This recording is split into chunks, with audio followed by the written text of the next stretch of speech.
All right, so let's see if this works.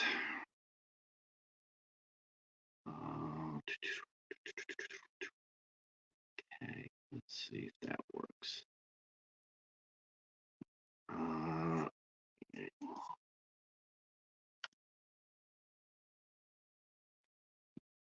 I have to fix all that afterwards. Okay.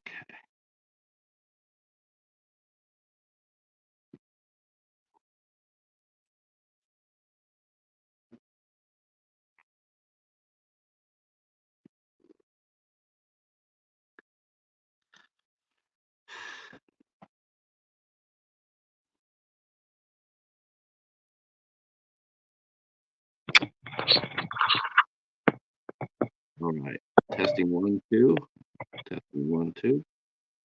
That sounds 100% better, doesn't it? Good. All right. Well, I mean, you sounded fine before, so I don't. Yeah, I mean, I was getting the feedback from your end. I just couldn't overcome that. It was just Yeah. so loud. It's like I have a phone set up where I'm talking to you like you with me, but I have Yeah. a desktop, and I can't have both sounds. If I put my sound up on my computer, Yep. it would just cause it'd be feedback like that. Yeah. And yeah, but we're back. We're running. Okay. Uh, so hopefully people will come back to us, which I'm not really worried about it. I'm Okay. not worried about that at all. I'm sure they will once they see that I'm back up live. Um, yeah, that's weird. I've never seen that before quite like that. Most of the time, like I said, it's really easy. It's just like turning down the sound of someone's monitor. Yep. Um, so let's see. Let me move this a little bit more centered. There we go. That'll be good. All right. Wow. Well, it's nice to meet you, Tracy and Chloe. And the very first thing I noticed right off the bat that like endeared you to me, Tracy. I love the T-shirt. And she's got You want to show them your T-shirt? She's got Freddie. And you got Freddie. So I take it that we have I take it we are horror fanatics then, right? We are, and I even got a special box to open that is horror themed beauty. Awesome. Yes. That's great because like our moderator today, Mr. Bones, he's also pretty unique. He's what they call in the movie collecting business a boutique baller, which means that he goes around and gets these super cool steel books and box sets. I mean, he's got awesome collection of films. So yeah, so when I saw the T-shirt, I'm going like, oh, she's one of us. Oh hell yeah. Yes. So Uh, when uh, I uh, was, gosh, I must have been maybe 9 going on 10 when the first Halloween movie came out. And I didn't like Halloween movies. I mean, I like horror movies. And my father took me, and we had to sit in the front row because it was the only seats available. And I don't think I slept for like a year after that. what movie But was it? it was Halloween, the original Oh, Halloween that came out in 1978. you got So, scared off of that? well, I was a kid. I was only like 9 years old, and I had never seen a horror movie. And but now I love horror movies. So That's I think I think that's often how it goes. yeah, I think when people watch horror movies for the first time, like I know a lot of people whose first time they saw Night of the Living Dead, or they saw Rosemary's Baby, or some folks saw Psycho, and they all got scared for the first time. But then after a while, then they came back to it because it's something like once you realize that it's the boogeyman's not really there, yeah, and then it helps a little bit. It helps. Then you can go there and watch and go like, oh, that's how they did it. Um, I think solving the mystery for a viewer for the first time they watch horror films, I think it helps them. I think it helps them learn to, because you're right. I mean, watching a Halloween movie, watching Halloween at age 9, I definitely can see how that could be scary to a 9-year-old. right. And back then, back in 1978, it's not like, I mean, she's been watching horror movies with me for a very long time. She's 13. When did we first start watching like horror movies together? I'd say yeah, 9. Yeah, so she was probably around 9. But I mean, I think the world is just so different now than it was back in 1978, where like we didn't have a lot of scary stuff like that. Right. Yeah. You know, Today, Scooby-Doo was it for me. I see. I actually saw I saw Halloween. It didn't affect me like anything else. I mean, I just never liked it. I thought it was boring when I was 14 when I saw it, and I thought it was boring. Um, but the movie Grizzly scared me. Of course, Jaws did as well. Oh yeah. But the one horror movie that got me like literally got me like scared. I was 21 years old and I saw Phantasm for the first time. Oh yeah. Oh man, I was spooked. That Yeah. movie that spooked me. Have you seen that one yet, Chloe? No, she hasn't. She would be too bored with it. With Phantasm? Yeah, I think she needs that action like immediately. Oh yeah, well there's a lot to be said for suspense, because if you get it right away, then it's sort of like, oh, that's it. What else is next?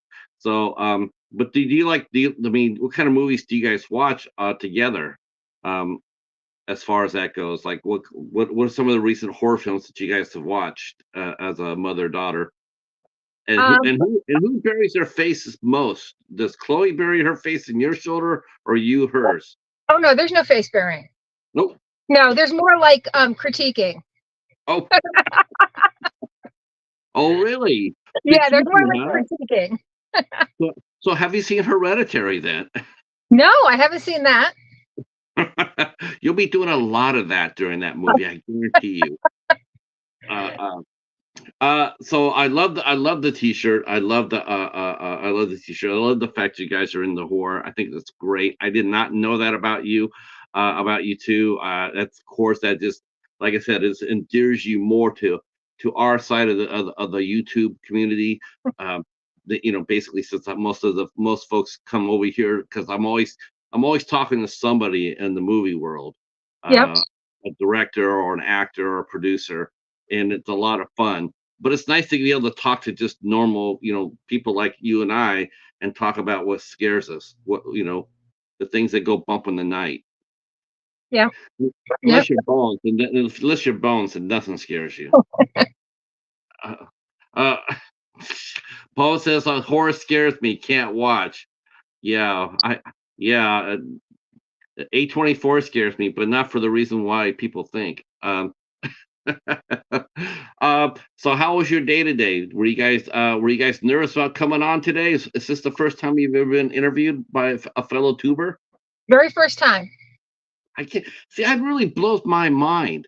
That really blows my mind because I know how much the beauty community, the unboxing community, I know how much you guys communicate with each other, and it really it's like to me, I'm always expecting to see this sort of action in that side of the community. Is that does that go on, Tracey? Do people do live streams and unbox lives, or if that's just something that hasn't happened yet for you?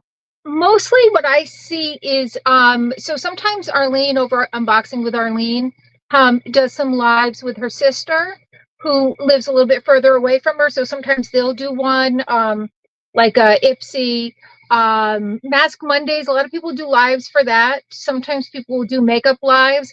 I haven't done any lives. This is my very first live anything.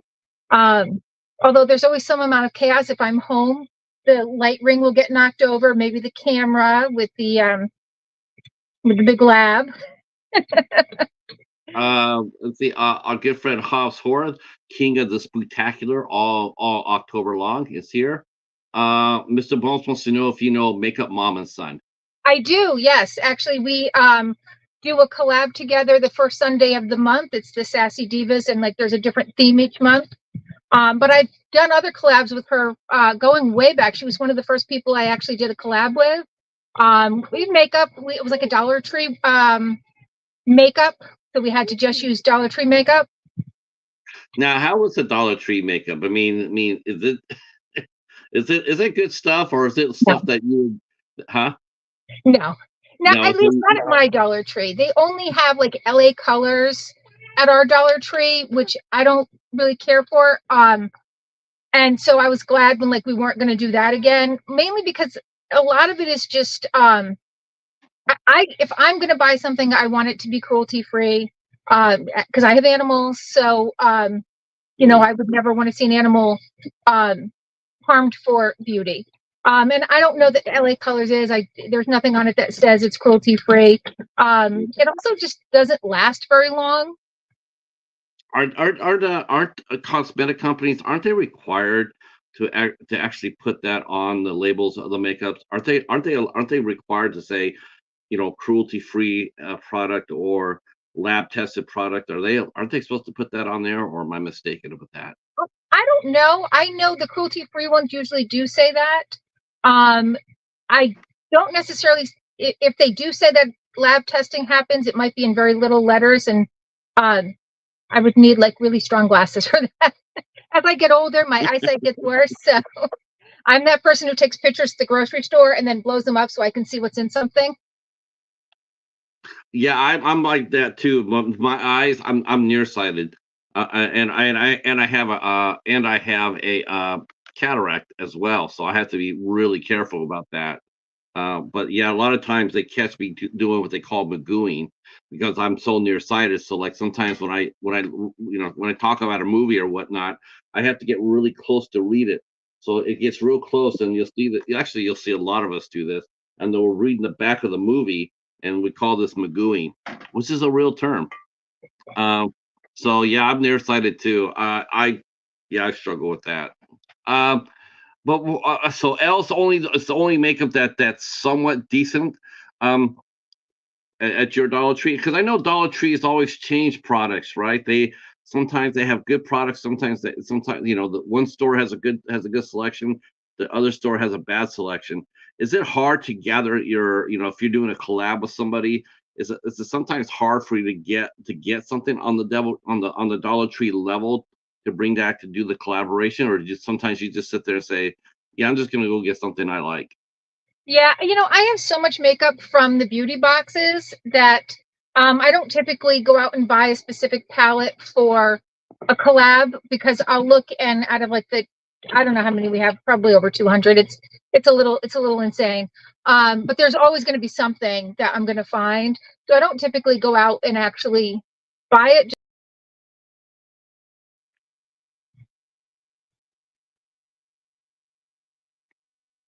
Ah, come on, come on. All right, you back? Yep, I'm there. All right. That happens too once in a while. You know what I think it is? I think it's tonight's the first night of The Exorcist, and there could be some shenanigans going on around here. Okay, could be. Okay, could be at that. Though I've already heard from people already talking about it, and they're not really happy about it. They're going like, "Yeah, it's going to be it's pretty much what I thought it was going to be." Um, has that happened with you? Have you ever gotten a box where someone has told you like, "Yeah, I got a beauty box, but you're not going to like it too much. You're going to find it really it's mediocre, but you still remain optimistic, but then you do get it and you open it up there and it's pretty mediocre." Has that ever happened? Yeah, it's happened. And not even that people have told me it wasn't going to be great. Like anytime I'll get a subscription box, I always go into it thinking this is going to be like, really cool. And like I got one, and the products were just not like a very good quality. It was missing things. The bag had opened up. The company never like I contacted them, they never got back to me. Yeah, so I was like, yeah, I'm done with that one. But I mean, I try to be positive when I do reviews. Like something may not be for me, but it may be for somebody else. So, I'll typically just say it's not for me. It might be for you, but it just wasn't something that I enjoyed, or there was bad customer service. I wasn't happy with that. So, and there's a lot of companies out there that have great customer service. So, What are some of the companies if someone was going to get into doing a beauty channel for the first time, and they want to branch out into it? What are some of the things they should look for? And, so they don't. What companies would you recommend? Yeah, there's two out there that really are kind of like bringing it. They're working with indie companies. One of them is Ice Cream Beauty, and there's a palette in every box or bag. So they have their $24 box or their $12.50 bag. The bag has 3 items. The box has 5. They're working with a lot of indie companies. So in December, their bag is going to have a Gourmand Girls palette that's Warriors Wear Pink. So it's in honor of breast cancer awareness. And then for their box, it's going to be more of a Halloween theme. So they're working with Wicked Widow Beauty. So that looks pretty cool what they have. And then Slay Glam Box is another one. You're always going to get a palette. The person who curates it actually does a lot of the palettes herself. She has her own cosmetics company, but she recently worked with Darcy over at Saints, Angels, Sinners, and the palette was just amazing. A lot of duochromes, so it's changing depending upon the light, which I think is fun. I like fun makeup. I saw that on your channel, the Saints, Sinners, and what's the last? Saints, Angels, Sinners. So it's a small company. It's run by like one woman. She sometimes will collaborate with other folks, but she gets does everything for the company, and then the palettes are actually made out of the country, come into the country. But she's like the person behind it, and she's very generous. She's very generous with YouTubers and with her customers. So I saw you getting close to 1,000 subscribers. Now, are a lot of beauty channels your size? I mean, when does a beauty channel start to? When would you see a channel such as yours start to have influence? I mean, because to me, it's so cool to see all these channels. They're always doing something cool and creative. And I know for some companies, they want that big number in the sky. But for a lot of companies, they do the grassroots. They'll go maybe that person doesn't have 20,000 subs, but they got 1,000 subs that are really engaged. How many times have you yourself, along with Chloe, how many times have you been approached by a company asking you to represent them? Never. I did Really? have a subscription box I was getting that I just couldn't afford to have so many subscription boxes. So when I canceled it, they actually asked me would I want to receive it for free, which I thought was very kind, and I said yes. So they send it to me, not all the time, but from time to time. I mean, a lot of I've had companies approach me for a specific item, like we have this comforter, or like Javi. You'll see them reach out to a lot of people. So like Javi Coffee, which is a concentrated coffee, they reached out to us, so we did try their product. We liked it. I've ordered it since on my own. So we've had different things. We had a company that does dog vitamins reach out to us, and they had really great ingredients. So I said, yeah, I'll give that a try. And that was So you got a couple of you've had a couple of companies now that have sponsored you for a couple of things. That will collaborate, right? So that should open the door for you a little bit more, right? I mean, we're hoping, we're like, I mean, we do it for fun. And if we get some free products, that's even better. Like, we would love that. We're not like YouTubers to get rich off of YouTube. I don't think that's ever going to happen for us, but we have fun with it. So, well, you got the secret ingredient to every successful YouTuber, right? What's that? Do you know what it is, right? I don't. You got cats. Oh, okay. Well, yes, we got one right over here, but you can't see her. She's a little off camera. I give you a little sneak peek of her. This is Claire. You saw her before. Can you see her? Yes, she's a tuxedo. Yes, she is very sweet, but doesn't like everybody. She didn't like Chloe for 10 years. Oh, really? Wow. Did you try all the tricks in the book, Chloe? She would, when she was little, she would want to pick Claire up and carry her all around. And Claire does not like that. She doesn't care to be picked up. But now that she's older, Chloe's older, and she doesn't try those things, Claire is now warmed up to her. Okay. Jump on the bed and curl up and sleep. That kind of close. Oh yeah. She slept with her a few times. Yeah. That's the best. That's the funnest. I always look forward to winter. I'm one of the few people that you'll hear sit there and say, I'm looking forward to getting cold. And people say, well, why? Because it's snowing and all that. And I says, well, because that's when the my cheetah, he'll come over and he'll get underneath the blankets and he'll curl up by my head. So that I always look forward to wintertime for that. And Ah, I always know when it's going to get colder based on, and this is something you could try out too. Um, just feel your cat's chest. You'll feel his fur from the summer to the mhm. winter. You'll feel it thicken up. And I found that totally by accident. And you can tell the weather based on the growth of their fur because they Oh, know before we do. yep. I know we're cat facts, right? Um, now, what led you to try to, what led you to try to, to talk to, when did you start thinking about doing a YouTube? Were you fans of other channels beforehand? What was the factor that got you thinking about, hey, I could do this and I could kick butt at it? It was more like it was during the pandemic, and there was school shut down. Like all of a sudden, there's no school. Nope, no school. We're gonna do everything, And so for her, she's a very social person. She's very outgoing. So I wanted her to kind of have an outlet. So I kind of like had watched some unboxing channels. I'm like, we could probably do that and have some fun doing it and reach people and just, feel like you're connecting with people. And that was kind of how it all got started. Was it hard setting it up? I mean, like I said, did you like was there any favorite channels or anybody in particular you liked to watch? We did watch, some of the smaller channels and some of the bigger channels, like Just Anne. She's one of the bigger channels that she's just so entertaining. She's so fun to watch. And um, then Simply Steph, who she's getting to be a bigger channel now, but she was, smaller at the time. Mary Catherine from Mary Catherine Loves Cats. Um, Johanna from JM Unboxing were some of the channels that I was watching, and I was like, maybe we could do this and feel like we're connecting with people.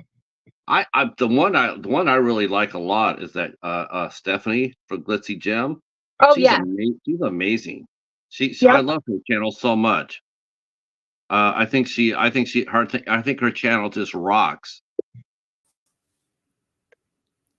Oh, So look much who so, it is. so much so that, oh, what the Hey, Hey, what what can you hear boy, me? is this yes. Well, how about this? We pulled a Stephanie out of the hat. we did. How are you, Steph? Hi, how y'all doing? Good. Now, did you know that Stephanie? I think I sent you the interview I did with Stephanie, didn't I? Yes, yep, I did watch it. Yep. So now I have two masters here, and I'm gonna go ahead and we're gonna bounce the questions off you both. And you mentioned one channel that if either one of you guys, can help me get this person on this channel doing the interview like this, I will sponsor a beauty box for a month. You pick your favorite beauty box, I'll sponsor it for a month. But I'd like to try to get Mary Catherine on here. Yes, he Um, has been trying Yeah. to get Mary Catherine on here. Well, I just did a Dollar Tree collab with her, so I can ask her. She might do it. because I really enjoy talking to you guys. I do. I really enjoy talking to beauty channels. I've with Stephanie's been on the show, and Michelle's been on the show, and it's a lot of fun because I never get to see this part. And my wife loved makeup. My wife loved it. I mean, we go out to the CVS when they had sales on, and we get the coupons going, and I mean, we walk out of there with a bag full of stuff, and it'd be like, everything on sale on coupon. But she used to love it. She had a ton of it, so I totally get it. And I like the idea of sharing your knowledge with other ladies, and the fellas can learn something too. Um, so when you were watching, uh, when you're in there during the pandemic, and when you were watching, seeing all the different channels come up and do these unboxings and talk about products. I mean, how did you prepare for your first time that you made your first video? What was your first video, and what did you talk about? This one was actually unknown. It was one of those Walmart or Target boxes that we used to get. Was it? Yeah, and they sent us like mini products. Okay. And yeah, we had to pay for it though. We did not Okay. originally have a ring light, and we did not originally learn how to edit. Yeah. So it was really tough. Yeah. Yeah. So she says it was either a Walmart or a Target box. Okay. Walmart does like a seasonal $7.98. I thought it was kind of like a FabFitFun or Pop Sugar, but she has a better memory than me. So, but yeah, we didn't have a ring light. We just kind of like used the phone, and I didn't know how to edit. I barely knew how to upload it. It was it's still there. You can still find it. I haven't hidden any of my videos because No, I haven't either. they're all there. You can see the good, the bad, the scary. I think it's sort of fun to go back to a channel's first video and go back there and watch it because it's so different from what they are now for the most part. Yep. Have you ever gone back to look at your first video? I have not. How about you, Stephanie? Have you ever gone back and watched your first video? Oh yeah. Years, like 3 years ago. Like from 3 years ago. I was a lot thinner. I was a lot thinner back then. I looked a lot different. And I was more nervous on camera than I am now. So Yeah. You guys both exude confidence in your videos. Oh yes. Yeah, I mean, you guys are definitely at home in front of the camera. What kind of nerves but do you still get nervous before you go on, and then once you start recording, then it just goes away, or does that stay with you during the whole filming? no, because if you get nervous, at least there's parts that you can edit.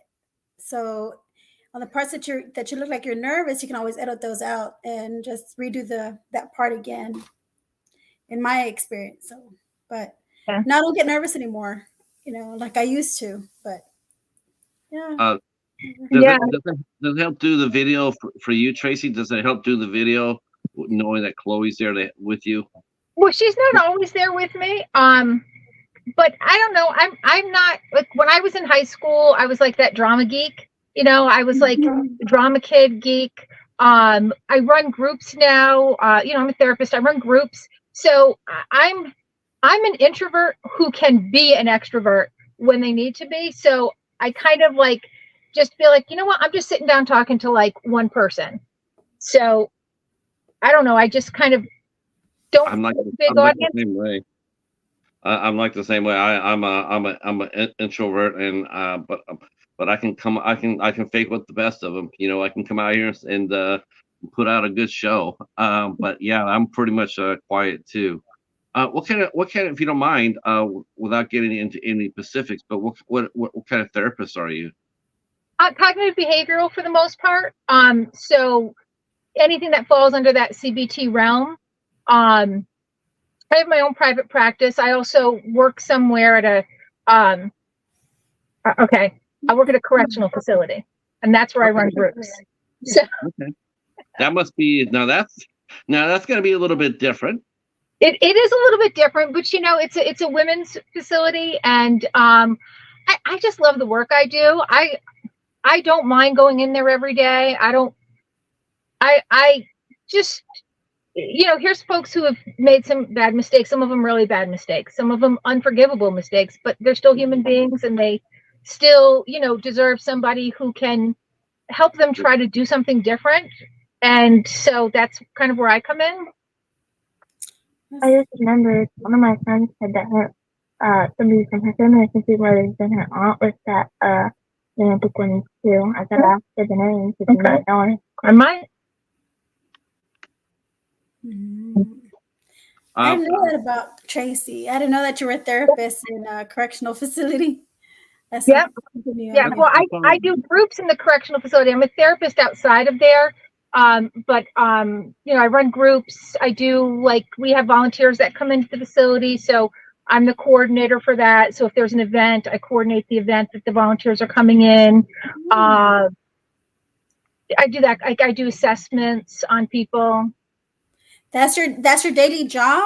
That's what my you do? daily job. Oh, yep. Wow. Okay. That's good though. I mean, It's interesting though. Yeah. I mean, helping people. You're right. I mean, some of the folks. I mean, you naturally. I'm sure it's not human reaction. Human nature. When you come across someone who's done something terribly bad, it's. I'm sure I think people tend to drag their feet a little bit when approaching somebody like that. But overall, I mean, man, you gotta have a lot of heart to do that job. Yes, exactly. And patience as well. A lot of heart, Yes, patience, a lot and of patience. sympathy, compassion, for them. Though I guess without empathy, Yeah, well, I don't know about empathy. I'm sorry, maybe I'm sympathy. I guess I'm trying to say, I don't know, but yeah, I no, admire that about yeah, Tracey. that's now are they able to watch you? I mean, if someone into your facility, do they have do prisoners have access to like YouTube at all or Yeah. something like that? No, oh no. No, Okay. no, they don't So have no one access to that. Yeah. um Otherwise, I would get a whole ration of. I'd get a whole ration. yeah. Because I have a good relationship with people, so like I joke with them. We'll joke back and forth. So like they would definitely give me the business. Yeah, they Yes, okay. they Um, definitely yeah, would. that would be interesting. How about some of the folks outside, like in your groups, in your therapist groups or whatnot? Does anybody outside your immediate household know that you're a rising YouTube beauty star? Um, I mean, my coworkers do. None of my patients in private practice do. I think one of them found me once. They were like, "Hey, you should open my YouTube feed." I was like, "Oh, that's nice." Um, Celebrity. but for the most, like my coworkers know, and my family know. That's pretty much it. Okay. Now it's been a while since we talked with you, Stephanie, but but your channel has continued to grow as well. Have you been starting to get noticed by more and more people as well? Are you starting to become more well known? I mean, both of you ladies, you definitely have grown so much. I Yeah. just know there are a lot of people have come by. I go by, I look at you guys' comment, people leaving comments and whatnot. A Yes. lot of people have a lot to say to you about your videos. You know, all the subscribers that subscribe to me and they comment on my videos, I've gotten to know them. My regular subscribers, my regular YouTube viewers that come on to watch my videos, I've gotten to know them better and know who they are. And I think that's the same thing with when we do our Sassy Divas collab. We actually know, we know this subscriber because they watch us all the time. They comment all the time. And then, yes, whenever you're growing your channel, you start to get new. I have had newer subscribers and viewers that I have not seen in the past that have now been watching my channel as well.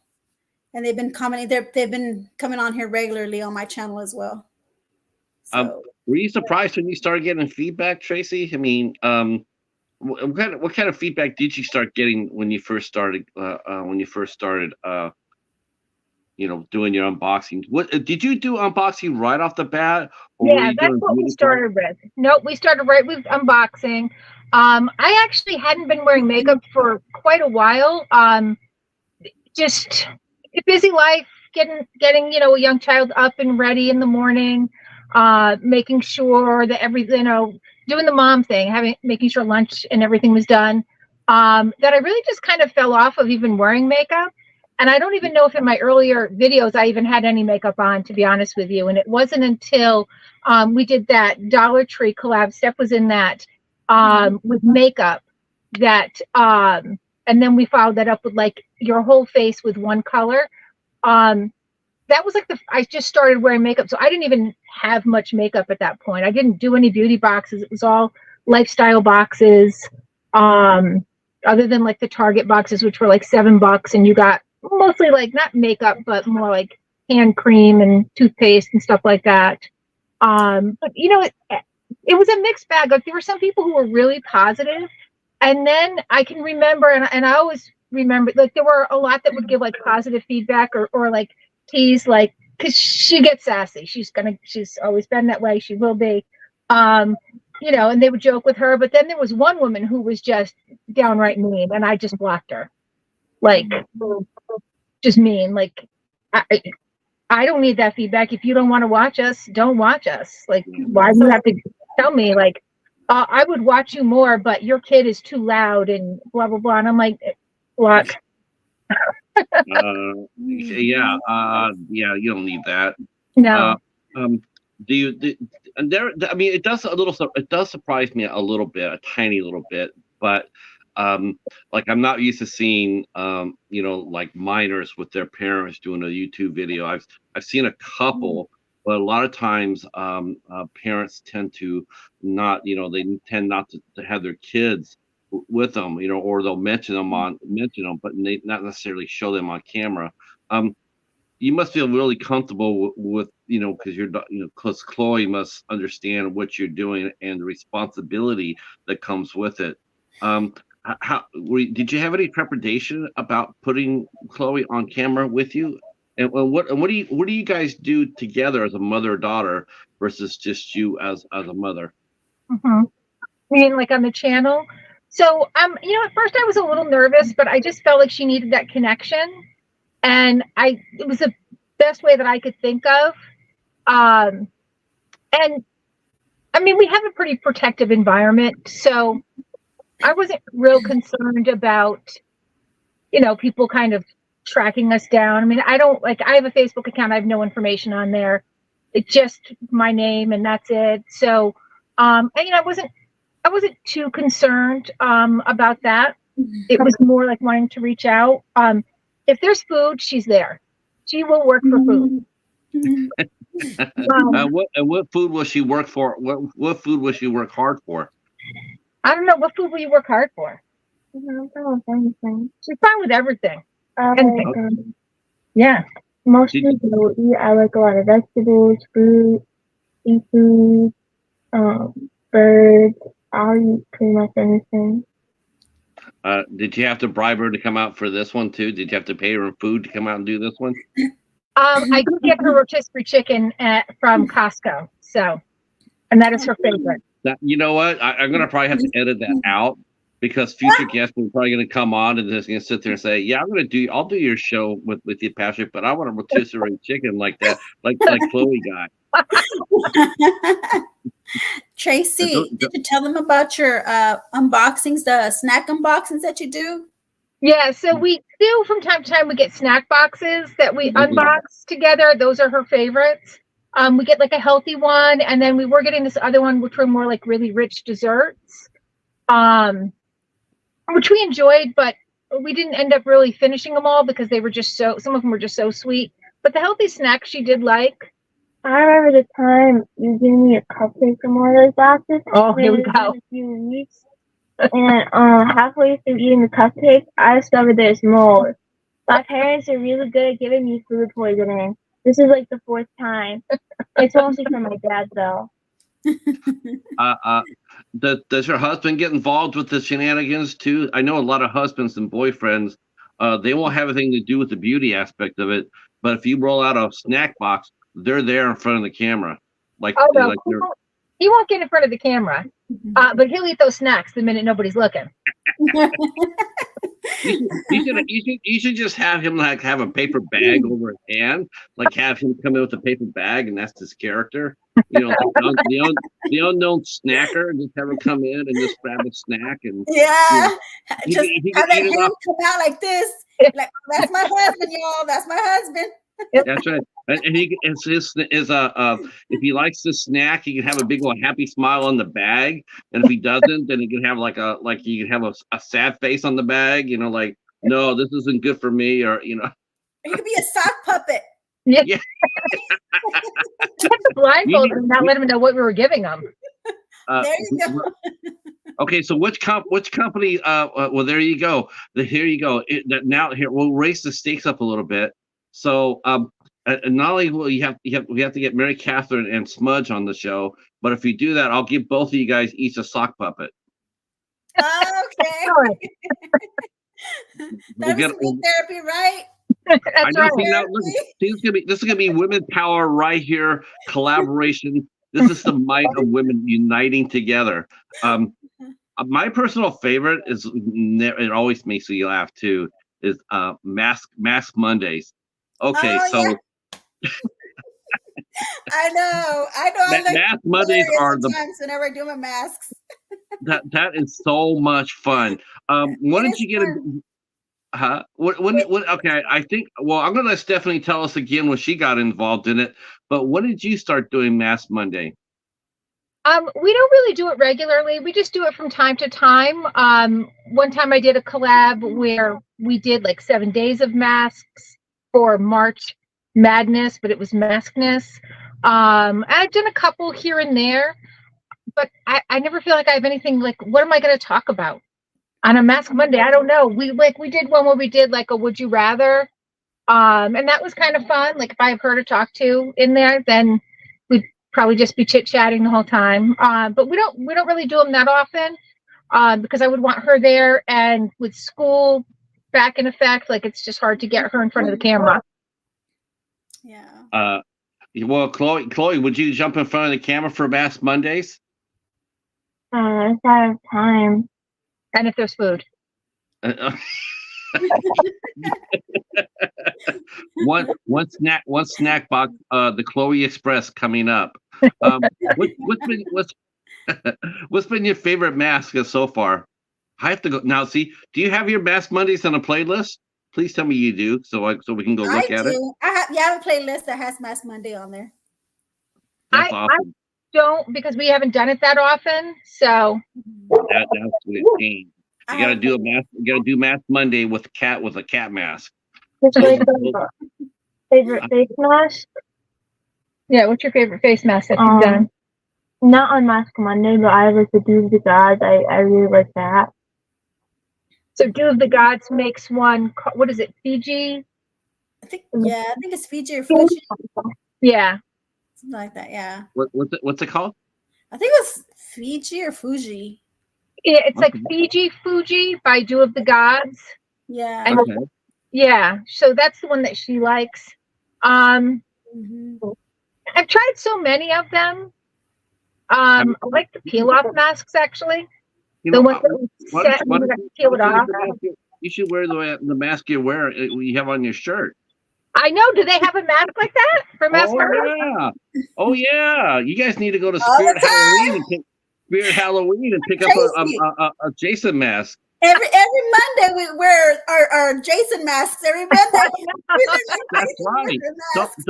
That's right. Don't forget the very first killer. The very first killer, Friday the 13th. It wasn't Jason. I know. It's the mom. That's right. Which one? Because that's what the mom would do for her kid. Yeah, the very first Friday the 13th. It wasn't Jason doing the killing. It was his mom. I didn't know that. Oh! Spoiler alert. Yeah, I didn't know that. That's right. So that's where he got the killing from, was from his mom. Yeah. See, his mom thought that he drowned, and so she blamed the counselors for it. What she didn't know is that he survived. And but he most likely had brain damage because of being underwater for so long. So when he got out, he got separated from his mom. I remember that movie where he did drown when he was a little kid, or he wasn't underwater when he was a little kid. Yeah, boy. Yep. And so at the end of the movie, he comes out and the girl, the final girl. She's screaming and she thinks she's dreaming, and then all of a sudden Jason comes out and grabs her from the boat and pulls her down under. She was just dreaming that, but Jason really is alive. So wow, this is so much fun. Unboxing beauty and horror. Yeah, unboxing beauty and horror. Yeah. Yes, some of our masks do look like Jason masks when we put them on. That would be cool. You should do that. You know, people probably would not. What has been the best reaction from some of your masks, Tracey and Chloe? I mean, or some of the makeup you've used or whatnot? Have you ever used the makeup where you cover your whole face with it except for your eyes and your mouth? We did a Halloween one where we did a different look with Michelle over at Makeup mom and son. And so I did a Day of the Dead look on her, and I did Sally from Nightmare Before Christmas on her, and what else did I do? Cheshire Cat. See, cats. Which one got viewed? That got the most views? The Cherished Cat. I don't remember. It was a few years ago. Probably the Sally one. You think it was the Sally one? Maybe, yeah, Sally. Are you guys big into Halloween? Both of you, Stephanie and Tracey. Is Halloween a big celebration in your houses? No, I don't. Not on my channel. I don't really have a lot of Halloween themed videos for this month for October. No, I don't. How about you, Tracey, you do, right? I don't know if we have a lot of Halloween themed videos, but we love Halloween. We do, our town has a trick or trunk, so we get our trunk or treat, and so we decorate the trunk with like a pet cemetery, and I do her makeup because I usually only have time for one of us, so I think it's cooler to do hers for, you know, her to have fun. Sure. Makeup, candy. Yeah, it's always nice to see what kind of costumes. Yeah. Yeah, I think that Halloween trunk and treat, I think that's actually really getting really popular. I mean, I used to see it every year, but it used to be like at the churches, you know, once in a while. But Yeah. I think more and more people really seem to like that more. You know, you can set up 20 cars, 30 cars, they each visit, and everybody knows that the child's going to be safe. You know, there's not going to be any shenanigans or, you know, anything happen on, you know, on the street. I just noticed that because, you know, I live in a subdivision, and the first year that my wife and I were here, we ended up giving trick or treats out to 121 kids, and you know, and well, some of them were bust in, but that's fine. We were happy with that. We were glad to see every kid get a treat, but it's fallen off since then. It's like it's become so much less. I know the pandemic had a major part in that, but we thought that we would see, you know, we thought we'd see it bounce back, and we have not seen it bounce back. It's actually gotten smaller every year. I literally, I think the kids were done. I heard the first kid, and then I was like, okay, I could hear them, and then I'm not even kidding you. Probably about 35, 40 minutes later, that was it. That was it. No kids. And you know, most of the time it was like an hour and a half, because you had the really young kids going out, then you had the medium-sized kids going out, then you had the teenagers going out, and this last year we didn't have any of that. Yeah. Now, Patrick. Oh, huh? Patrick and Tracey, do you remember that time back in, I don't know, I want to say back in the 1990s, where they had the incident where a lot of kids were given an apple with the razor blade in them? Did y'all remember that? On the news, they were talking about a neighborhood, you know, kids were trick-or-treating, and then they found a razor blade in an apple that was given to them, like a candied apple, or I think it was an apple, just a regular apple, and they find razors in their treats. Do y'all remember that back in 1990? Yeah, our city used to have they used to have a couple of hospitals that would be open, and you could go buy them, and they would x-ray your candy for you. That was very scary, and I think that's when everybody started to expect the candy more often, because I think back then it was more like a simpler time back in that era where they weren't expecting the candy as much. And now when they had that incident, and it was like a worldwide, not well here in the statewide, you know, precautionary, you know, about inspecting the candies more often now because of that incident with the razor blades. And the sad thing what it was that used to be just an urban legend, you know, that really was. It, like, you know, who's here known anybody to have bad candy? I'm old. I have never seen anyone that I know, family wise, anywise, has ever had a bad trick or treat bag. Never, not once. I've never heard. It's never happened in any I've lived in. But there's that legend, that urban legend, that we always had that. But I'm thinking about this now. And I just think, man, if people really wanted to, not that I'm trying to do scare tactics or anything, but like you said, it's a different time. Man, stop someone from putting some fentanyl in a candy or apple. Or even on the package. Yeah, on the package. Yeah, smeared on the package.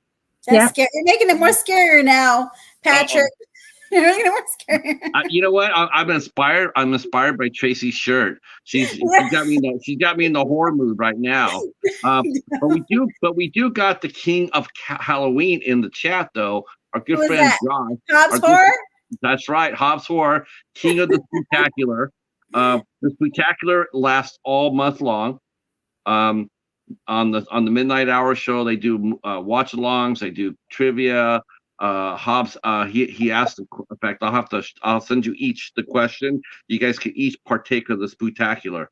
You make a little 5-minute video. He asks you 4 questions, and then you make a video. You answer the questions, and then you send it in to him. You are on your page, and you let him know you answer the questions, and then he puts your name on. He puts your name on a Spooktober wheel, and then he spins it, and then he gives out 2 prize packages every year. It's an amazing. Spectacular is huge. It's huge. We've had up to I think the record was 46 people actually were on the wheel. In fact, there was so many names on the wheel that the wheel itself it didn't work. It didn't work. He lost his video. Yeah, but we're gonna try for the record this year. We're gonna try to do more than 46. So after this show is over with, I will send each of you the video about the spectacular, the answering the questions. You guys can each do it and jump in there and participate, and that'll be a lot of fun. Hi Casey, how are you? All right, so now I want to go back to the unboxing part because this is really cool for me, to learn about this. Now, I heard you, Tracey, you mentioned have you done over 200 unboxings? Oh gosh, yes. I think I have maybe 900 and something videos. God, that's like doing a movie review for us. Unboxing video. And you've done how many do you think you've done? Last time I looked, I think I was over 900 videos. Like I think I have more videos than I have subscribers. Hi Claire. We're gonna fix that. I already know that our good friend Jennifer P. Tux, I already know that she subscribed to you, so you're one closer to 1,000. Thank you. Oh, congratulations, Tracey! So everybody here, I know the Hobbs is gonna subscribe, and I know that the mighty Casey will, definitely, because they both have girlfriends, so they could watch this video and watch your channels and pick up tips. Because what can I say? Us guys, we need all the help we can get. Have you ever watched those videos, Patrick, where they do the my boyfriend does my makeup videos? No, maybe they can get some tips watching us do our makeup. Whenever their girlfriend wants them to do their makeup, they can get tips off of our videos. Wow. Now I used to do. There was one thing I did do for my wife. And it was a skill I picked up from my earlier days, but I could apply toenail polish and fingernail polish like nobody's business. Oh, wow. Okay. Very nice. Yeah, I could do that, but anything else? No. Casey wants to know who's the tux. That's Claire. That's Claire. Yes. Casey also has a tuxedo cat named Luna. Both of you guys, you know what? I think both of you guys' cats' names are Luna, right, Josh? You and Casey both? I think they both have cats named Luna. Which makes sense. Mike, the cheetah's name is Paladin. Thank you, Jennifer. Oh, yours is Olive. Oh, see, it's a cool name for a cat. Yeah. There we go. Yeah, I think Patrick got out of the screen there for a minute. For a second. I was going to ask. I did not know there was that many companies that did unboxing videos. How many companies are there? Is that the new trend now that the brick and mortar stores are going away? Is that the new normal now for people to be buying things like this through boxing? And do you order the products, or is it just like a blind buy? Do they say this is a beauty box? It has a retail value of $60, but we're going to let you have it for $15.99? Is it blind buy, or do you build the box yourself and have them send it to you? Yeah, it depends on the company. Yeah, it depends. Like Ipsy, for their little bags, you can choose one item. They give you like a list. They'll give you like a bunch of pictures and information. You can pick one item. For their, they merged with BoxyCharm. So for their BoxyCharm by Ipsy, you choose 3. And for their Icon box, which is their big box, it's like $60. You choose, I think, 3 for that too. Whereas Ice Cream Beauty and Slay Glam box, everybody gets the same box. Yes. You don't know what you're getting. You can watch the spoilers, obviously, on YouTube. A lot of them do spoilers. Test Tube Beauty, which does more skincare related. That's like a blind box. You don't know what you're getting. You might see some spoilers, you might not. So it just depends. But as far as, subscription boxes, I guess, were like really big, probably like pre-2019. And then a lot of companies during the pandemic started closing down. So there's a lot less than there was. Yes, that's true. Yeah, like Pop Sugar was amazing. It was a great lifestyle box. They closed down. Glossy box closed down. Yeah. Did they got closed down because the pandemic ended? I don't think. No. I think they just went out of business. I know that Gerard Cosmetics had a time where they had to. Well, they weren't going out of business, but yeah. Well, I think the owner had lost their home or something like that. They lost their home. Yeah, I think there was a lot of issues with getting things. So like they would try to put together a box, but then the items wouldn't come in. So it was hard to get stuff and to get stuff to customers on time. And then, of course, people want their money back because you're expecting to get something, and then here you are, and it's been months later, and you still haven't gotten it. Sounds like Severin. At the movie place, they're hugely notorious for being extremely late. We're talking like months after people buy their products, they still haven't gotten them back, and their customer service sucks really bad. Yeah. Wow. That's something else. Yeah. So we've seen a lot of really great boxes go. Like Steph was saying, Glossy Box stopped selling to the U.S. I think they just couldn't really compete in the market and couldn't get the products that they really wanted to get. Their last few boxes were like just all repeat items. So they're raiding the warehouse. Yeah, pretty much. Yeah, that's a real shame, because you think that the word of mouth here, on the tube. I mean, I've seen hundreds of channels, and they're always doing the unboxings, and it's just always exciting to see what you're going to get. I would think that these companies here would just. I thought that was the new norm, that people were just buying boxes like that, so they didn't have to run around and are the prices they charge, is it comparable to brick and mortar stores? I mean, if I went out to Walmart or Target, would I get the same amount of product that I got in a box for the same price, or would it be a little bit more for the shipping? I would say that I think BoxyCharm and Ipsy, Ipsy by BoxyCharm or Ipsy, I think they have more name brand products in their boxes than the indie brands. And I think their price value is closest to the, as far as like the products go, you're getting a discount on the higher end brand products. You're getting a discount on them. That's what I like about Ipsy, because they have the higher end products and you're not paying too much for the box or for the products that you're receiving in your box. Now opposed to- some companies though that they're like they're the leaders. I think the last time you were here, Stephanie, you and I were talking about Jeffree Star and how he's still like one of the top movers and shakers going around, right? And now is that still true? Is he still pretty important?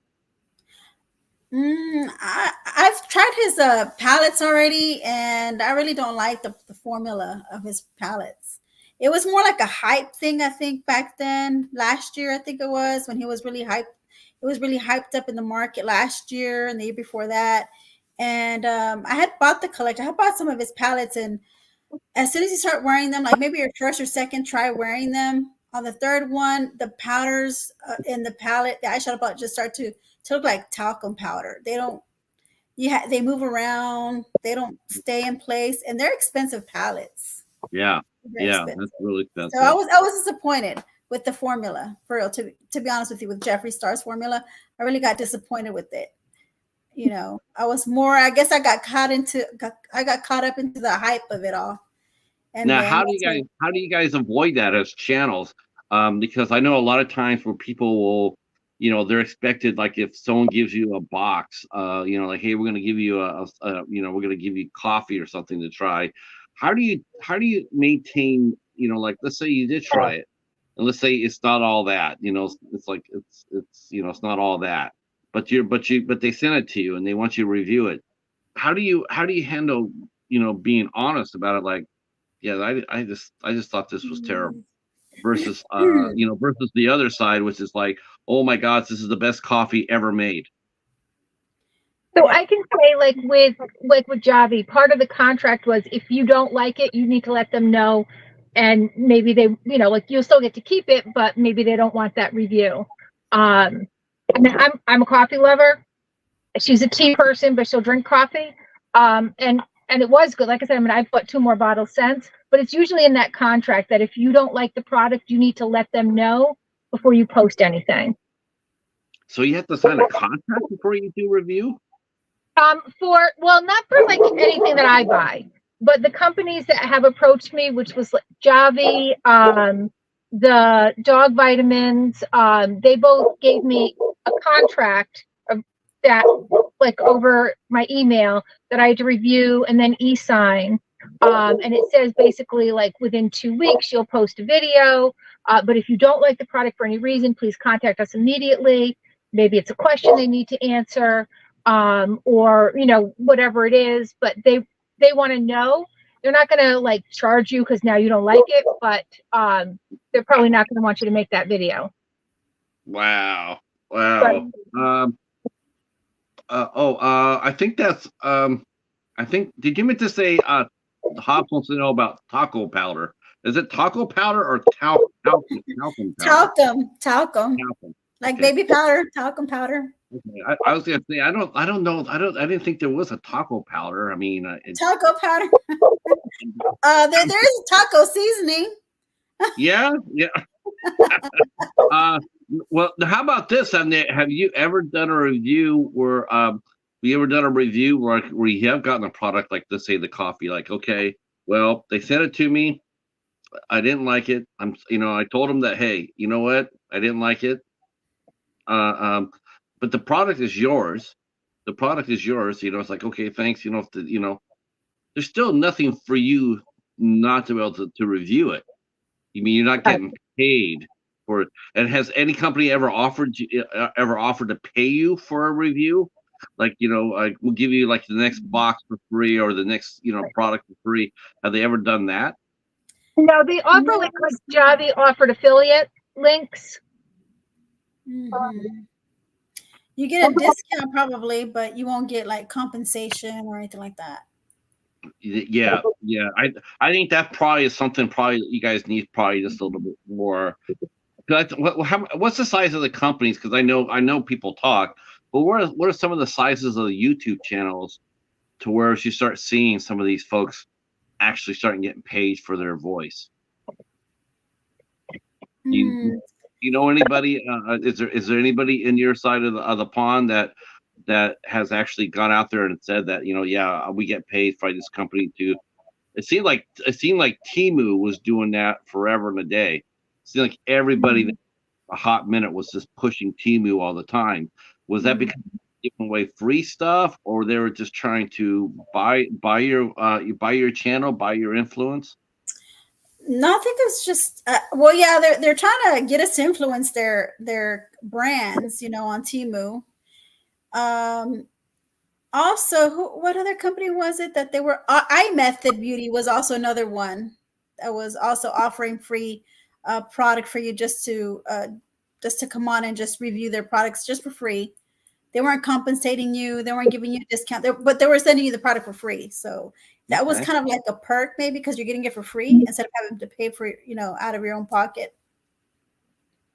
For both Temu and for iMethod Beauty, I remember. Yeah, I think Temu was giving people like $50 worth of products. I don't know. They told me no. Yeah.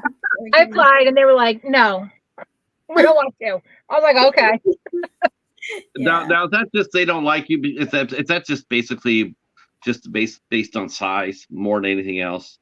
I don't think so, because people with smaller channels were getting the smaller channels were getting them. And I don't really know, because I tried to email them and say, well, what would make me meet your criteria, and they never got back to me. And then they just sent me a random email like months later saying, oh, we're sorry, but you don't meet the criteria for our PR program. And I'm like, I haven't applied in like X amount of months. Why are you even emailing me? And they never responded to that either. Sounds like me like it's just all robots. Yeah. All bots. Yeah. I got offered to review a toy car, a remote control car. And I said, okay, all right, we want to send you this car. Okay, well, here you go. And then they come back and says, we want to send you this car. I said, okay, well, you have my information. You can go and send it on there. They didn't hear anything back. And then like 2.5 months later, I got another saying, we still want to send you the car. And I'm going like, no, thanks. You don't want the car? No, I don't. Now, what's the difference between, now are all these boxes, like I know Target and Walmart have their own boxes and you buy them off their websites. But what's the difference between buying a box? What's the difference between buying a box that way and a subscription box? I mean, you're paying $30 a month to a company and you're completely at their mercy, right? Because you don't really necessarily know what's coming on. But whereas a Target, or I didn't even Target sold boxes, but Target and Walmart, are you able to see the products that you're able to put in their boxes?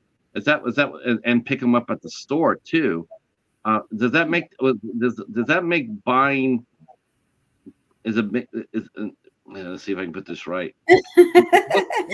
I think you're trying to say I guess you're trying to ask, is it what is the excitement about getting it in a box and going to the store and getting the product, right? Yeah, I mean, what's the big difference between doing a subscription box versus going to the store and going to the store? The savings, because you do get to save a lot of money. Like they do give you a good discount on subscription boxes. Then when you go to the store, like for instance, for Walmart, on the Walmart beauty boxes, they used to charge $6.98, but now they're charging $7.80 for my zip code. And they give you full-size items in there. They're like $5-7 items, and it already pays for your box already completely. And they send you anywhere from 5 to 7 products in there. And so that's the benefit of it. And they also give you like samples. There's sometimes they give you like samples, but you'll get full-sized items in there, maybe 1 or 2 full-sized items, and the rest are like little deluxe samples. And it's more like they're wanting you to review their product. That's why they send you the box, or you pay for the box. You pay $7 for the box.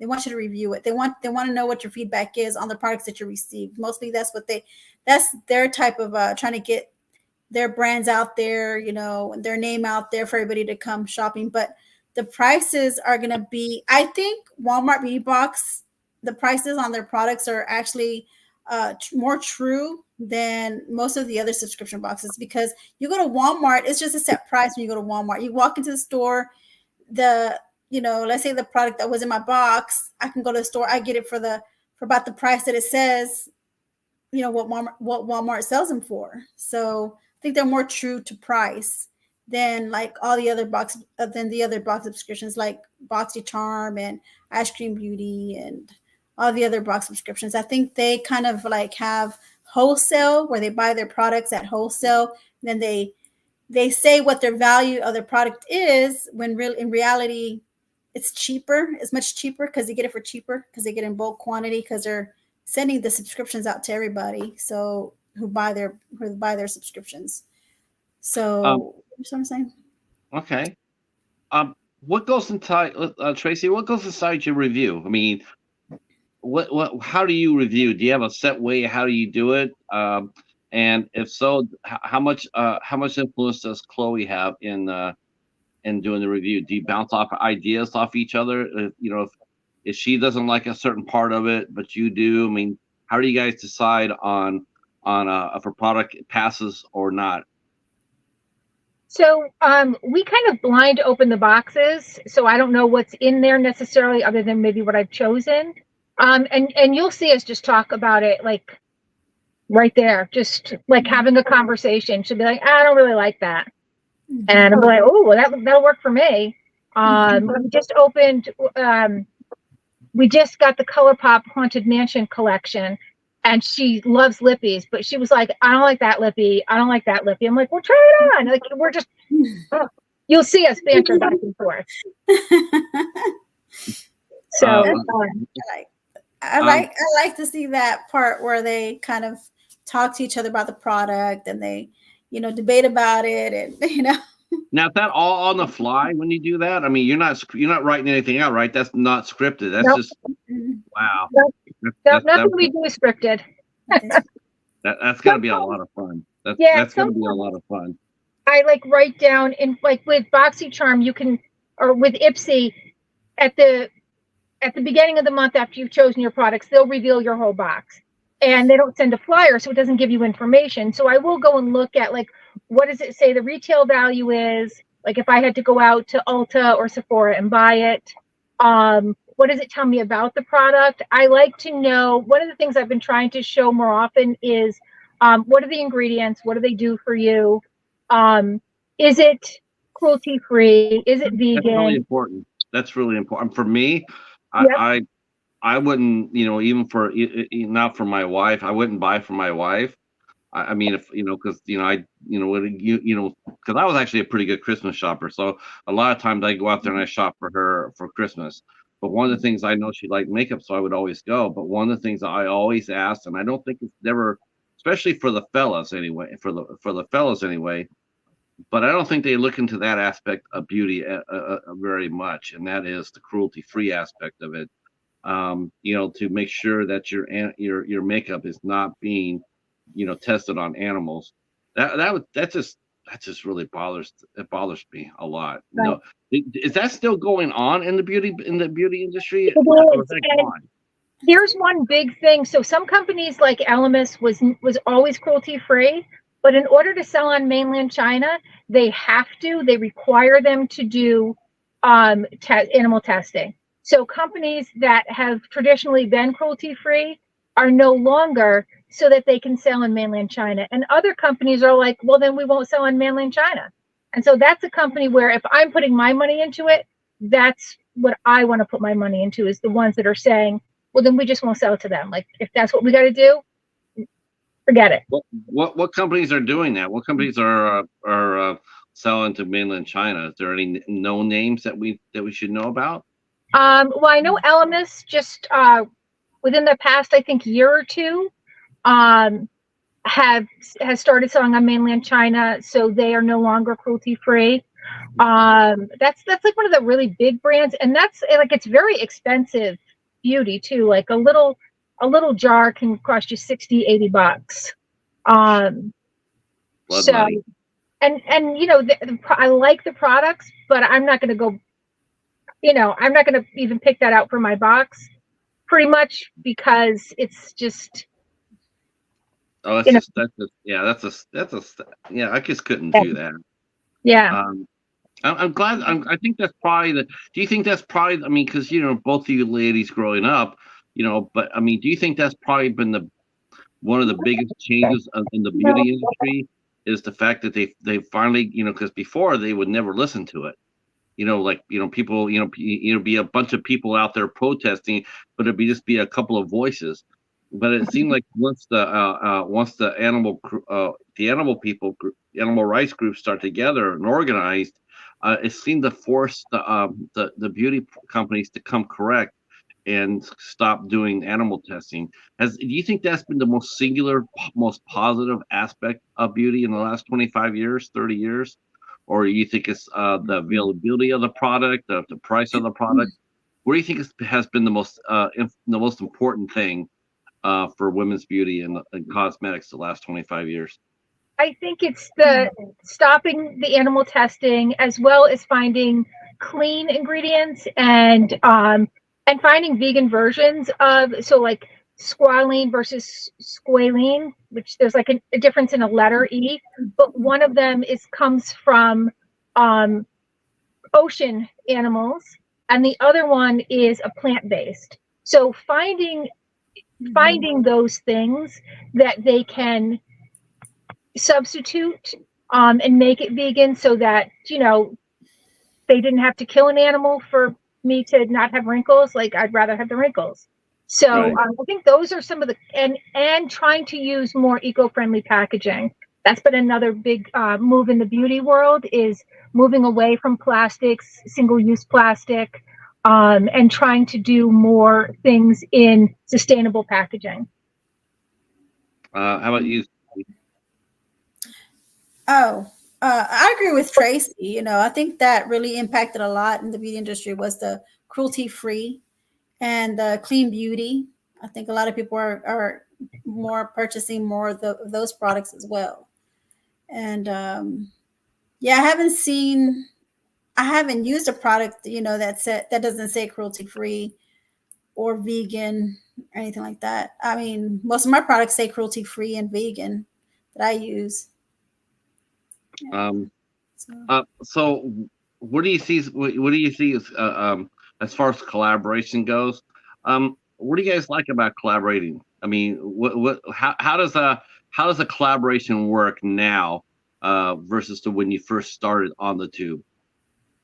Has the collaboration technique has it changed? How does it get organized? If someone wanted to be part of a collaboration, how does that work? It just depends on who you know on YouTube, like any other creators that y'all like to get into a group and come up with the theme, for collab, and then y'all coordinate it and plan and discuss it, and then you just do the video, for the collaboration. Yeah. So every April we do an autism awareness collaboration.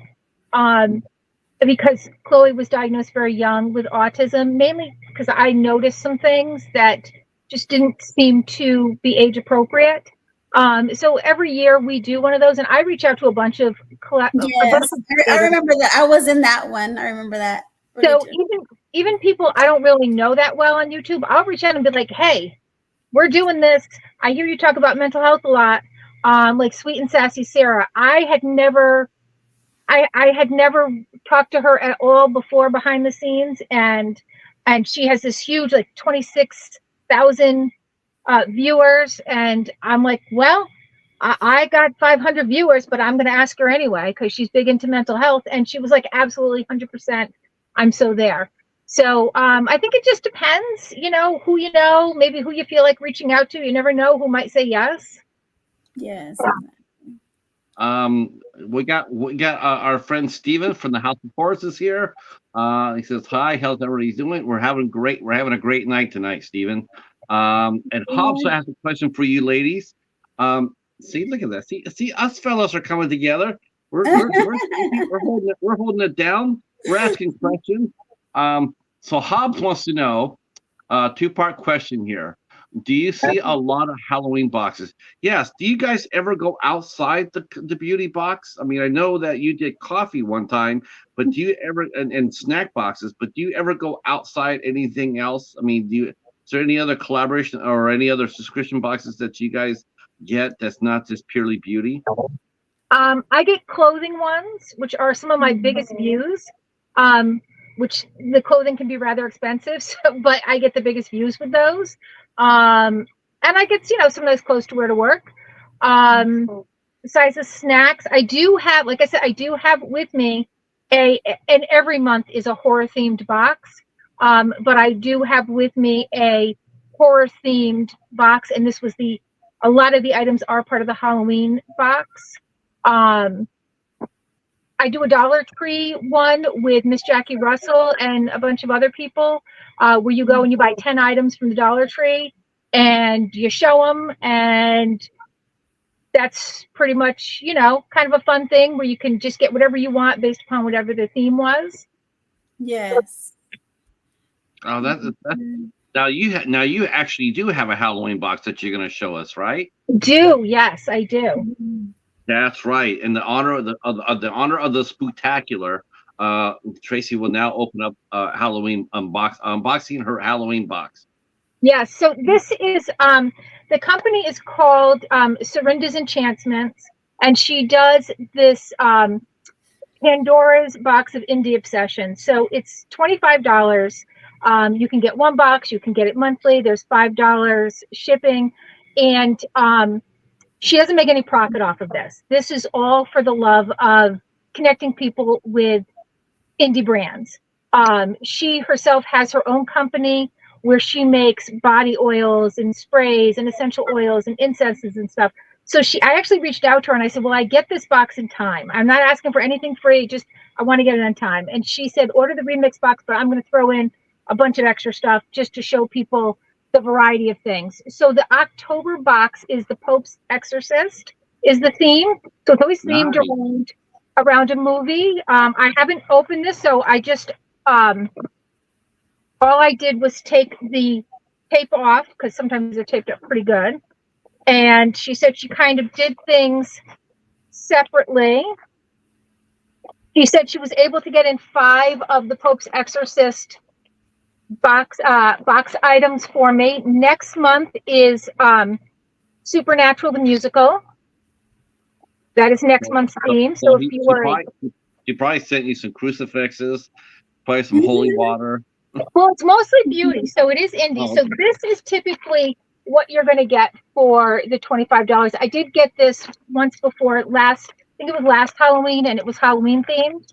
And that's Mike Myers is always just my first one. You never forget your first. So I had to get that. Smell that. That smells amazing.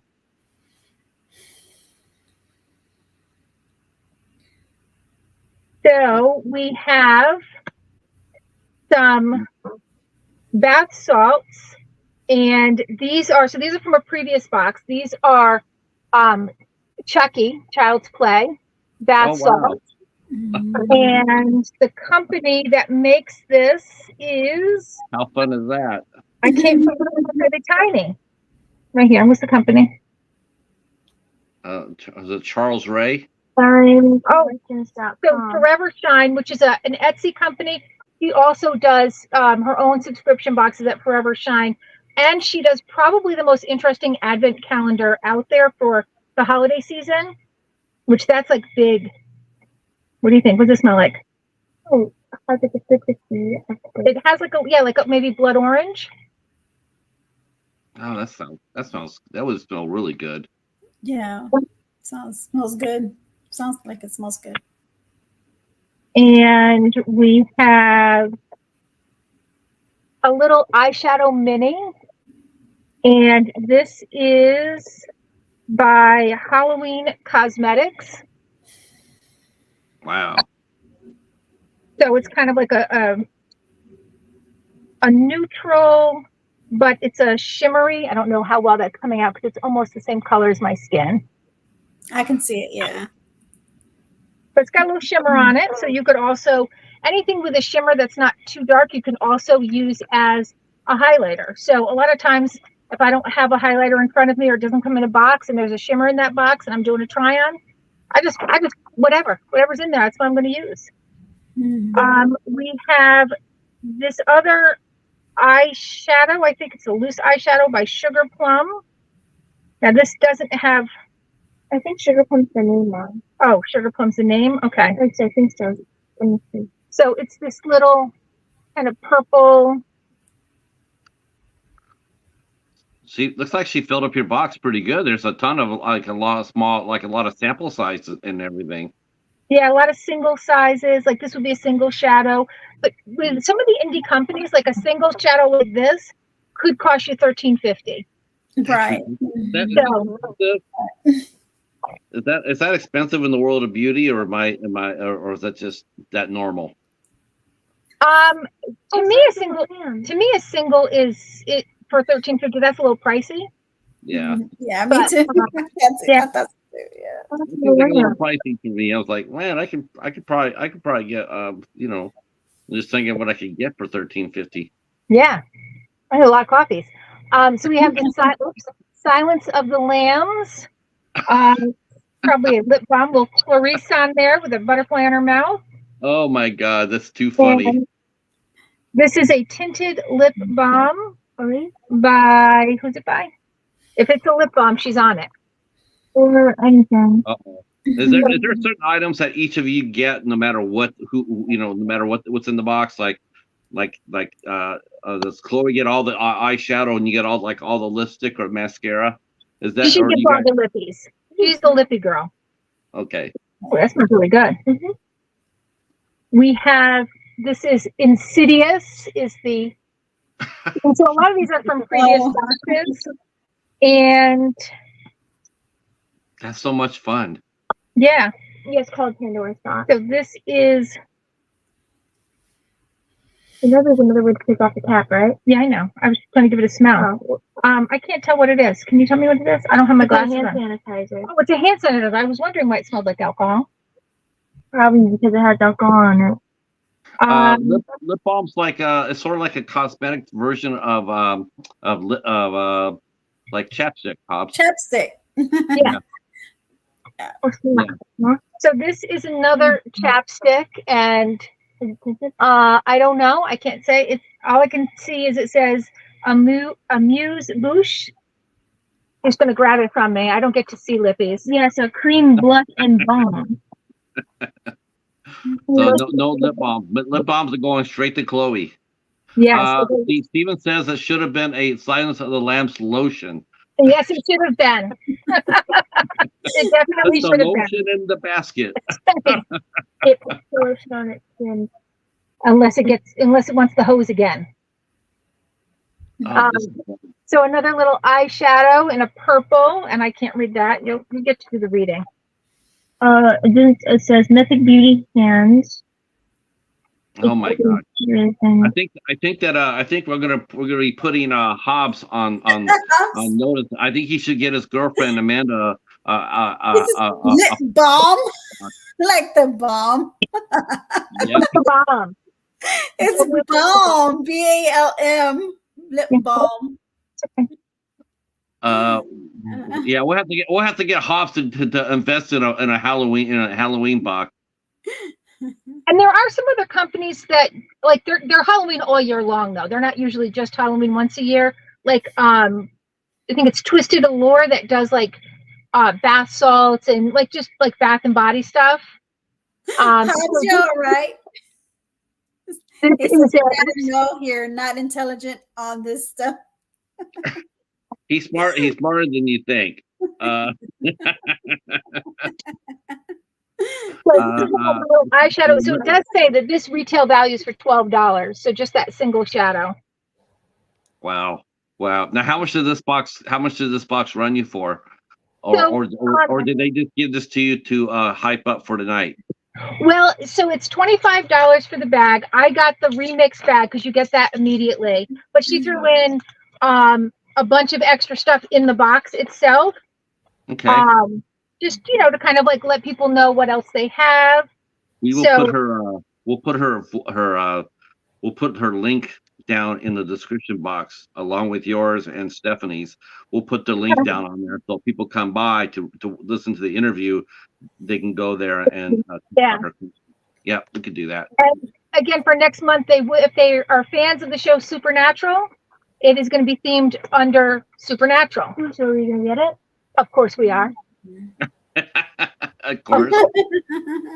You know, I mean, Sam and Dean and Castiel and the dad, Jeffrey Dad. Dean Morgan. Yeah. Yeah. Yeah. Now, did you guys get to see The Pope's Exorcist? I started watching it and I kind of fell asleep. Rewatch it. It's pretty fun. Okay. We'll have to give it another try because it's October and we've got to watch horror movies like all through October. Yeah, you and I both. That's been the hardest thing. See, like here, what we do now. Are you doing anything every day? Are you putting out a video that's spectacular related every day of the month? No. Oh. No, we've been so busy with home renovations and I mean, typically in the past I've always put out at least a video a day or at least 5 a week. I think I've maybe had up 2 a week lately just because we've been so busy. Sure. It's getting to be that time too. The holiday season starting to get a little bit crazy too. What about you? What about you, Stephanie? Are you doing anything for the spectacular? Are you putting out a video every day? No. Nothing for Halloween this month for me. No. Oh my gosh! You gotta at least put something on the back. I'm looking at the back. There's not even a pumpkin in the back. Yeah, no. I don't celebrate Halloween. You don't celebrate Halloween? No, I don't. But according to Hobbs, every day's Halloween. It's Hobbs probably. Yeah, it's the spectacular. Yeah, you know who's Michelle from Make a Mom and Son? She's doing a 31 Days of Horror. Yes. So I'm doing that too, and let me tell you, that takes a lot of work. I'm telling you. I see the work that she's put in whenever she does her thumbnails. She does her shorts videos. Yeah, it does show a lot of like work. But she says she works with latex or some kind of I think it is latex, right? She said that she's been working with some latex. Right. Yeah. That's what it was. Yeah. Yes, I think she made herself up as a zombie. She did. Yeah, she did a great job. Man, people out there now, when they put together their makeup and stuff like that, that's absolutely insane how good it is. There's two women that I've interviewed on the show, and they're both cosplayers. And when they get dressed up, they look absolutely amazing. I mean, it's just like, and a couple of them actually, I mean, one, she's like the sweetest girl. If you meet her outside, she's the sweetest girl. And then she dressed up like this possessed nun. Man, I was like, yeah, I know you, but I don't know you because it was so good. Some people are very talented. They are, yes. Now, do you well, I know Stephanie doesn't. Well, maybe that'll change this year. Well, do you guys dress up for Halloween? So because we do the trunk or treat, I always, like last year we did just her makeup and then she wore like this flowy dress. So she was kind of like a ghost girl. So I kind of gave her like this kind of pale complexion and then made her eyes like a little bit dark underneath. So, we have fun with it. I'm kind of that old school person who tries to like, all right, what do I have and what can I make a costume out of with that? Right. Oh, okay. It's like a DIY thing. What you have at home? Because growing up, like we didn't have money to go out and get costumes. So my mom would always like find stuff and make stuff up for us to like be a costume. And it always came out great. And she could sew, I cannot. But so, and I always like that because it just shows like how much work somebody put into it. So, so like when she was little, I bought the costumes, but now that she's older, we try to kind of like do something a little bit different and get back to that. I asked Paladin if he would dress up like Black Phillip this year, and I think he's game for it. So I might have Black Phillip on later on this month. I have to double check with him. If you've seen the movie called The Witch, then you know who Black Phillip is. And yes, have you guys watched that one? We have, yes. Okay, yes. So you remember the goat then, right? Yes. Yeah, he's more like you know what? I dare say honestly, I'm still saying that's not I think that was a cat. as a goat because he was more cat. He was way more cat than he was goat. Let's see. Bob says that he went once as the Frisch Big Boy. Oh, really? Oh, that's amazing.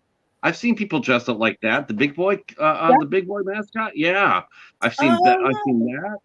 I've seen that. I've seen Ronald McDonald. I've seen Burger King. That I once when I was growing up, I saw somebody dressed up like Taco Bell. They had a little. Remember they used to have the little Chihuahua in their ads. Chihuahua. And they had the little Chihuahua dressed in like Taco Bell paper and stuff like that. It was really cute. So is that the end of the box? No, we still have a few more things in here. Okay. We got this Chucky soap. What is it called? It's Chucky from Child's Play. Oh.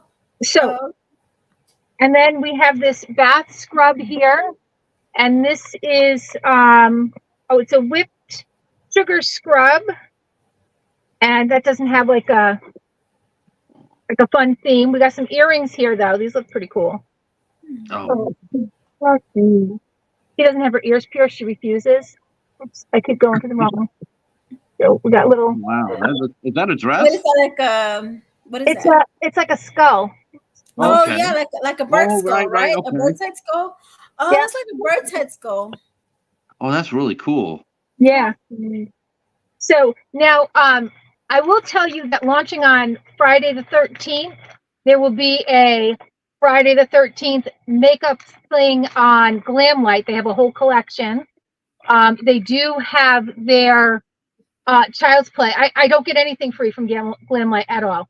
But I know you have some, a lot of horror themed viewers. So they have some really cool ones. They're also coming out with, I think they're coming out with Freddy too.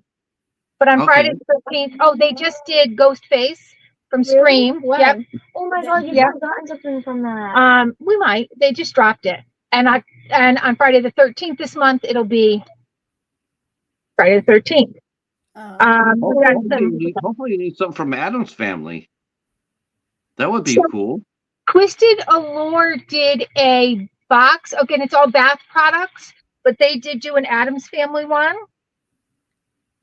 So this looks like, there are some hair clips, but it looks like these did not kind of make it through the travel. Looks like they got haunted a little bit. It looks like there's some stuff still in there. What is it supposed to be? I don't know. There's probably haunted items in those boxes. Not that would happen. Not that they would come your way, Stephanie. So that was like it looks. I can probably see it now if you hold it this way. No, that bag right there is more innocent than some of the things I've seen, from horror, like the star with the circle on it, Oh yeah, the pentagram and then the hexagram. I love them. I know anything about those.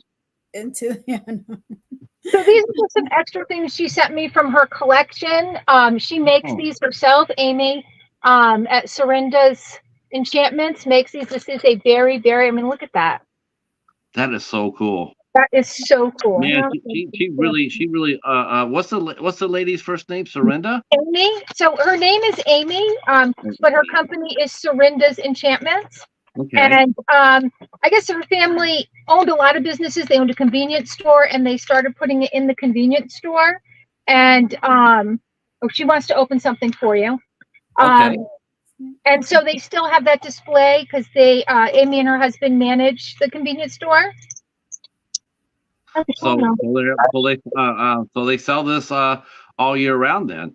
They do. Yep. I guess the store is in because this comes from Branson, Missouri. So the convenience store must be in Branson. Watch, tell me what it is. It smells amazing. Oh my God. It's Cerynda's Enchantments butterscotch. Bourbon butterscotch candle. If you could smell this, it smells just like butterscotch. So good. Now, what do you do with products like that you don't keep? Do you donate them? Do you donate them at the church? or do you yard sale them, or I mean, because you said you've had so many boxes. So do you have like boxes? And how long does the cosmetics keep before they expire, or do they if you keep them in a dry and safe place? I know that the cosmetics could last longer, like you said, in a dry or cool area. And if you, as long as you don't open them, you don't start the shelf life. I think that you can have cosmetic for a very long time. Some of them will have expiration dates. I just got one that the expiration date, if you don't open it, is 2026. So I think a lot of them, as long as you're keeping them in a temperature stable place, can last a few years. But like I used to get a box from QVC, and I got some Wen shampoo in there that had expired in 2015, and I didn't even start my channel until 2020. So it was a little old. But was it still effective? I used it. I mean, it was. Huh? Yeah. It didn't make shampoo. They made, like the shampoo that you use in between shampoo, so it doesn't have any, like, it doesn't foam up. But I mean, it still worked and it still smelled fantastic. So I used it. A lot of people in the unboxing community were like, "I'm throwing this out." I'm like, "I'm using it because it smells good." Yeah. Doesn't with expiration dates? Isn't that really what they're designed for? Though they're designed to keep things moving. Like okay, this is gonna expire today. So you got to get rid of it. Even though if you use it tomorrow, what will happen if I use it tomorrow? Will my hair turn green if I don't get rid of it? To be honest, I think most of that is more commercialized. I think a lot of people want to, they tell you, "Oh, get rid of your mascara after 3 months of you, having it with you." But I've had makeup since when I was in high school, and I've been in high school since I graduated in 1998, and I still have makeup here from that time era that still works, and I haven't had any kind of pink eye or infection or anything done to my face, wearing old makeup. What? I'm with you, Stephanie. I've known plenty of women that have had makeup for 8 or 9 years, 10 years like that, and not a problem. And there's no problem with it. Yeah, I never get no bumps on my lips or any kind of infection or anything like that. You didn't turn green on Halloween. You didn't get not a frog. I mean, So that's why I think it's more commercialized. I'm not saying I don't know about the skincare. I think the ingredients become less effective, maybe. I think that's what you're going to see, is that the ingredients aren't going to be as effective. Right, exactly. I think so too. The ingredients won't be as effective in skincare. But for makeup can last for a very, very long time. Oh, yeah. I have Bare Minerals, their powder line, which came out in like the 90s. And I still have that and still use it. Yeah. Yeah. I had a lipstick from Maybelline that's a lip stick, and I use it and I don't get nothing on my nothing, no bumps, nothing. Yeah. So that's more commercialized. I think more they're trying to sell, like the market's just trying to sell, and make you think you need to get rid of it, or that's not sanitary, but it's just not good anymore. Just throw it away. It goes bad, but. I do got to do one PSA though, because I do this every time I see something like this. But I got to say this though. But if you do have candles in your house, please make sure that you don't put them out there. A lot of house fires are started by animals who get too close to the candles, and they catch fire, and that can be a horrible thing. So that's why I said cats and candles don't mix. I don't have any. I mean, people have tried to give me candles before, and I always say, I'll do the battery operated ones. Same thing to me. Yeah, it's weird. You think that like a dog or a cat would be stay away from fire, but I've seen cats walk up to them and go to sniff it, and they'll get their whiskers singed and stuff like that, and then you have to blow out the candle. So I always say that to anybody who I see a candle in a cat. I know, right? Conscientious. Jennifer just says that she also uses products from when she was in high school too. See, you ladies are you guys are smart. Seriously, I have nothing but respect for you guys. You guys are doing it right.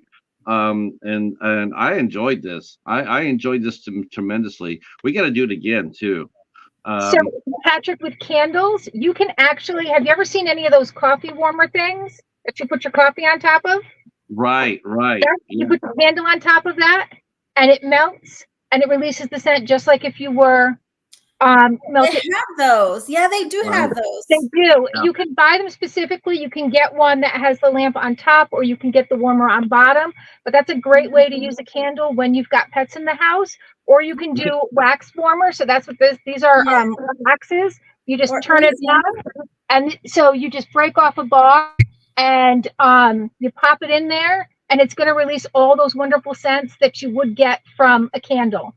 Yeah. So there's substitutes. There are substitutes out there. And I remember seeing about that. They were actually designed for protect you from your pets from the candle itself. Yeah. It's nice seeing things like that develop, because like companies developing, because a lot of times you wouldn't even think about it. Like, well, you know what, we love our customers' animals as much as they do. Let us do what we can do to make them safe, because they're naturally curious. Yeah, and even with my dogs, while they can't get up on the places where the candles might be. I mean, you've seen Kinsey; she's just a big oaf, and she'll knock into things. So I'm always concerned about, of that. So this is one of those Pope's exorcist items, just some holy water. I think it's they just sent you holy water. Oh. They sent me some holy water. It's bubble bath, but you like that. Bubble bath. You know what? I hope that really is holy. No, it's not a cleaner. It's makeup brush cleaner. Oh, makeup brush cleaner. I hope is that what that is? I just hope it's not Russell Crowe's sweat. Oh, I hope not either. Oh, that would be bad. There was a time when it might have been good, but I don't know. He's not looking better for the wear. He's actually very entertaining in the movie. You'll like him. It's hard to think about him when he was younger, but he's just gotten better as he's gotten older. It seems like I've always enjoyed watching his work. And when I saw the movie and I saw he did it, I was sort of skeptical a little bit, but I remember that Anthony Hopkins did a similar movie called The Right, and Anthony Hopkins was so good in that movie. And so that's going on. Like, I'm curious. I want to see how Russell Crowe does it as a priest. And he knocked it out of the park. He's really good in it. It's a fun movie, and they're going to do a sequel to it. We also have some wax melts from the Pope's Exorcist. Oh wow! Look how fun is that? Yeah. So there's fun things. I mean, she does incense. He does all kinds of different stuff, but there's always fun themes with this. And I mean, I just love this kind of stuff. I love getting these kinds of things. I could live in that smell. All right. I'm gonna have to wrap this up. I am past our time, but I definitely want to say thank you to you both, all three of you, all four of you, Claire. Yeah. But I want to say thank you all for coming out. We overcame our technical problems and came back and did a fun show. Chloe, it was very, very nice meeting you. I'm really glad you're able to come out and hang out with us. I love you guys' t-shirts. As soon as I saw the t-shirts, I knew this was going to be awesome. I want to thank Stephanie for suggesting in my ear that, hey, I got a really fun person for you to talk to. Yes. And Stephanie, you were so right. She was perfect. I'm telling you, I told you. Yeah. I want to thank Stephanie for just connecting us too. Yeah. I've enjoyed your channel. I'll be more present there. I go over there and look, and because I like reading the comments too. I love reading the comments. They're so much fun. Oh, I also did one other channel too. I did a I'm not sure what kind of channel. Home. I think it was more like a home channel, and that is Jennifer at Home. I gotta give our girl Jennifer at home a shout out too. Jennifer and Alan, super sweet people. I'm not sure if you know them or not, but if you're not, I'll send you her link. She's so cool. All right, boys and girls, that is going to be fun. It's going to be fun. We're going to wrap this up now by thanking you guys for coming out. Next Monday or next Saturday at 3 p.m. If you guys aren't doing anything, I will be back live at 3 p.m. For a watch along party. We will be watching Heir of the Witch. Heir of the Witch at 3 p.m. Eastern Time, 12 o'clock Pacific Time here on my channel. And next Monday night at 8 o'clock, we will be welcoming an actor, Damian Mancino, from this film, You Should Have Killed Me.